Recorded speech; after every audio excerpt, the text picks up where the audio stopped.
What's up guys? I've been using the Droid DNA for some time now and I wanted to give you guys my thoughts and impressions on this device, and most importantly, is it worth buying? So let's get started.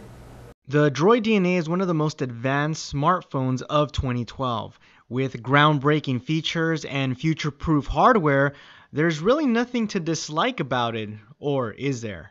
The design of the Droid DNA is very interesting. It is a black slab with red accents, which makes it look a bit racy. The DNA is a large phone, however, when you hold it, it feels really good in the hands. The back of the phone is tapered and is made of this soft touch material that kind of feels like a high-end case. Even the micro USB port is hidden to keep the one-piece design of the phone looking clean and minimalistic. The rear of the phone has an 8 megapixel camera with an f2.0 aperture to improve low light picture quality. If you're looking for an Android phone with great speaker quality, the Droid DNA does not disappoint, which also features Beats by Dre.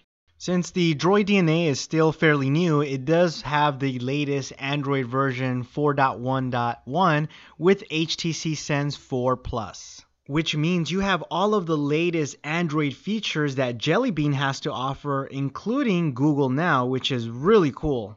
Another strength of the DNA is that it is on the Verizon network, which offers LTE service. And let me tell you, LTE is very fast on this phone and you won't be disappointed. However, the 1920 by 1080 resolution is the highlight of this phone. And for those of you that don't have a calculator, that's 446 pixels per inch, which is beyond Retina display. Hey, that's a pretty good slogan. This is one of those phones that you kind of have to see in person to understand how amazing the display looks. The pictures and text sort of pop out of the screen, giving it a 3D effect. You're probably wondering how the DNA's performance is on top of HTC Sense.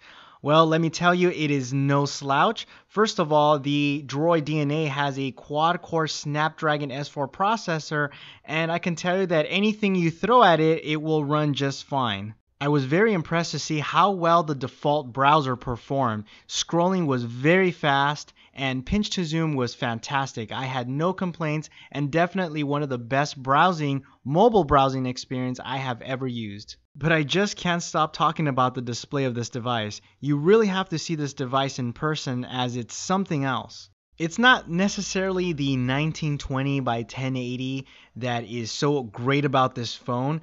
It's the fact that the color rendering is by far the best I have ever seen on any device out there.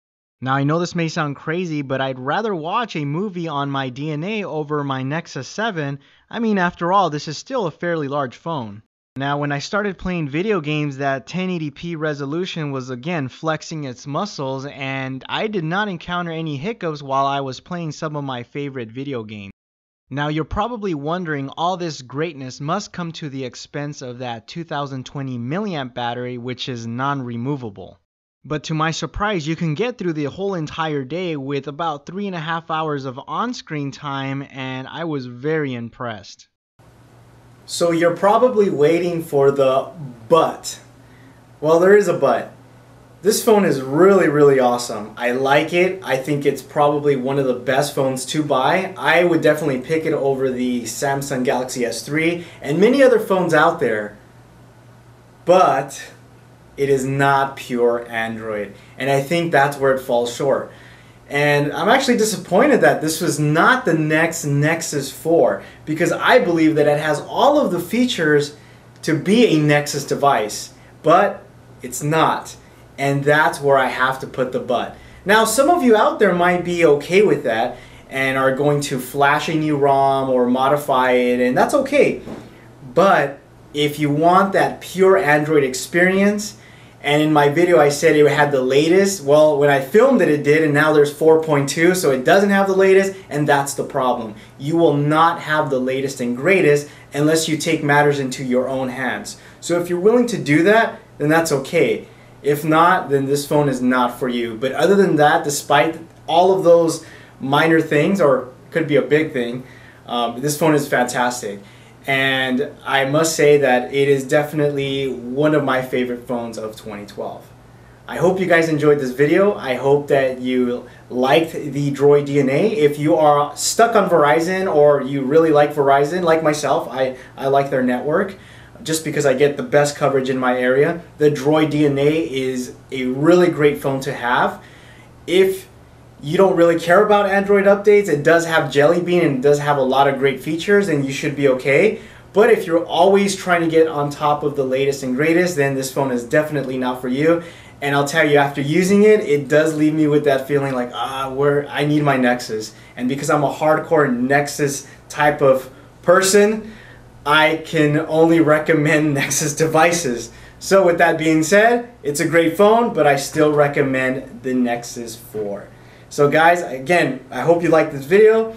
If you like these types of videos, please subscribe to my channel, give it a thumbs up, let your friends and family know about it, and thanks again for watching. Adios.